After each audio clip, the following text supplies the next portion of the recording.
masuk dan surat keluar itu dalam pengalamannya secara langsung.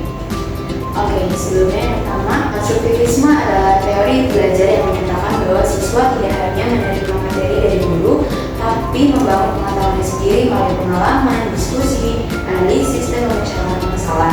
Jadi, dalam pendekatan ini, guru itu bukan pusat perhatiannya, melainkan fasilitator yang membantu siswa menemukan konsep secara mandiri. Nah, untuk contohnya saya akan pakai materi yang sangat dekat dengan dunia kerja kalian semuanya, yaitu pengelolaan surat masuk dan surat keluar. Salah satu kompetensi dasar dalam administrasi perkantoran yang akan kalian pelajari.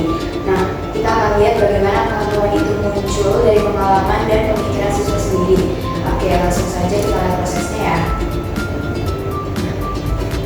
Sebelum kita mulai, coba ceritain pengalaman kalian. Pernah nggak sih lihat surat masuk ataupun surat keluar?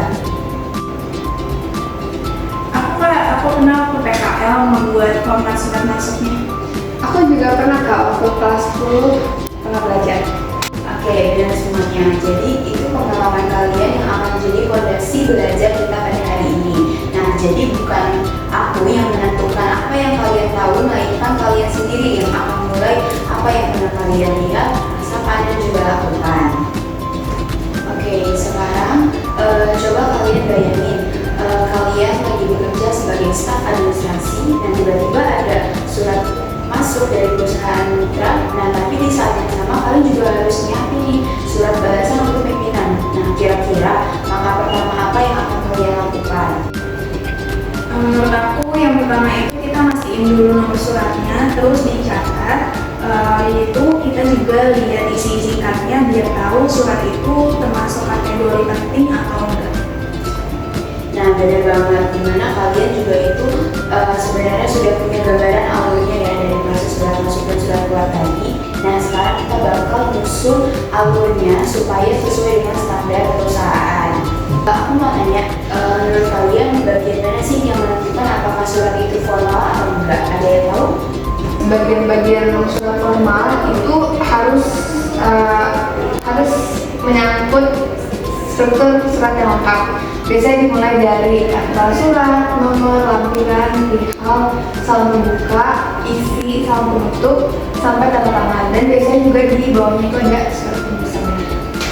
Mungkin kalau perihalnya terlalu panjang, dari kalian, menurut kalian itu dampaknya akan gimana jika surat tersebut terlalu panjang katanya?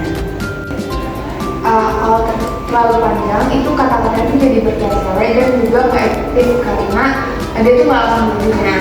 Oke, setelah diskusi tadi, kita mau langsung lanjut ke proses simulasi di mana kelompok kalian menjadi penerima surat masuk dan kelompok kamu menjadi penyusun poin-poin surat keluar untuk membalas surat tersebut.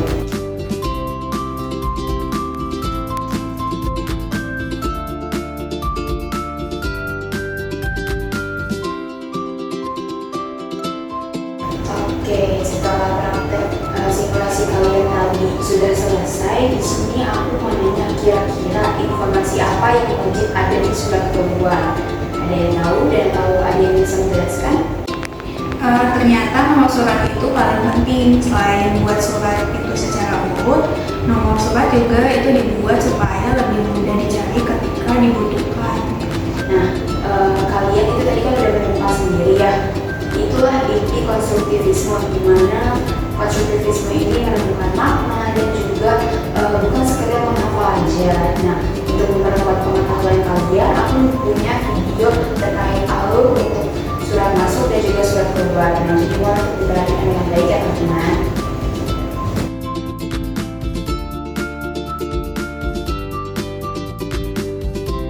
Oke, setelah kegiatan tadi semuanya, mulai dari pemaparan dan juga penjelasan melalui simulasi, kegiatan yang dilakukan siswa ini mencerminkan prinsip konstruktivisme, di mana siswa juga membangun pemahaman melalui pengalaman, terus juga observasi, diskusi, dan juga pemecahan masalah secara langsung, di mana guru tidak lagi menjadi pusat informasi, tetapi menjadi fasilitator yang membantu siswa menemukan solusi dan maknanya. Nah, dalam cara ini, siswa juga menyimpulkan sendiri prosedur surat secara mandiri, karena mereka juga melalui proses berpikir dan juga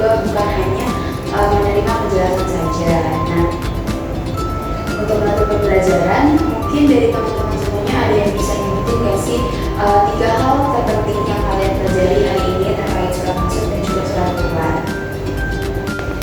Mungkin yang terpenting itu dari pencatatannya dan penamatannya itu merupakan hal yang wajib. Terus juga mungkin dari struktur suratnya, mulai dari isi surat itu harus jelas dan juga langsung ke intinya. Dan terakhir formatnya harus rapi supaya surat mudah dipahami. Oke, benar banget semuanya. Artinya kalian benar-benar sudah membangun pemahaman diri kalian mulai dari pengalaman yang tadi kita lakukan, dimana ini inti dari pembelajaran konstruktivisme. Jadi guru bukan sumber utama, tapi juga sebagai pemantik. Nah, disinilah siswa harus berpikir aktif, dan juga berpikir kritis, dan juga membangun pemahamannya dari pengalaman belajar secara nyata. Nah, intinya kalian-kalianlah yang nantinya membangun